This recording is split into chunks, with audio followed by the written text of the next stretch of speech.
get out of here. Tracy, pwede ba dito ka na lang muna sa bahay? Hindi naman pwedeng araw at gabi lumalabas ka at parating mo na lang dahilan dahil gusto mo makalimot. This is what I need. What's happening here? Mom, gusto ko lang naman makalimot eh.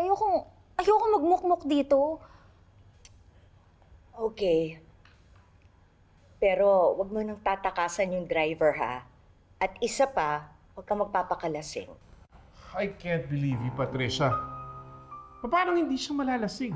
Hindi pa lumulubog yung araw, nasa bar na siya. That is exactly the reason why... Trixie. At ipagbibili na rin kita doon sa driver. Sasabihin ko sa kanya, bantayan kang maigi para huwag kang malapit-lapitan ng lilet na yon.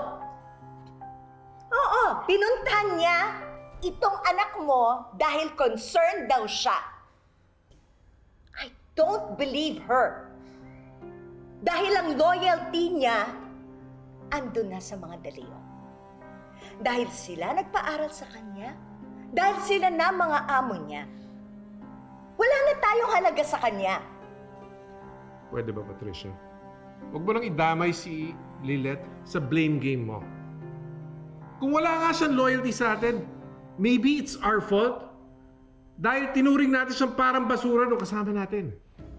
Bakit? Anong gusto mong gawin ko? Yakapin ko si Lilet? Ituring ko siya na parang anak ko dahil anak mo siya?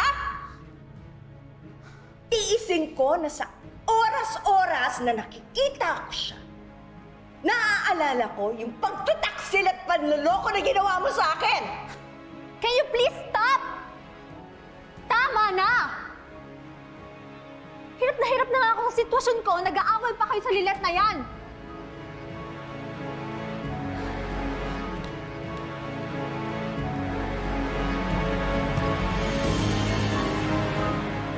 How's my request, Lilet? I guess by now nakapag-desisyon ka na if you'll be a part of my son's defense team. We've been waiting for your answer. Nakuha na po ba nila yung sworn statements at affidavit ng formal complaint ni Trixie? Yes, nakuha nila Constantino kanina. Is this what I think it is? Pumapayag ka ng ihanda yung counter affidavit? Pumapayag ka na maging lawyer ni Ino? Pasensya na po ka, Lorena. Hihingi pa po sana ako ng konti pang panahon. Kailangan ko lang po talaga pag-aralan at pag-isipan ng mabuti to. Tell me, Lilet, ano ba ang pumipigil sa'yo para hindi tanggapin ang kaso? Kahit alam natin na kapatid mo ang kalaban natin, malinaw sa akin na gagawin mo ang pagiging abogado mo nang walang kinikilingan. At kaya mong panindigan ang sinumpaan mo sa profession.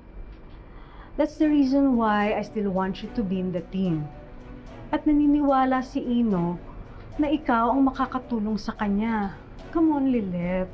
What's taking you too long to decide? What is there to think about? Akala ko ba naniniwala ka na inosente ang anak ko?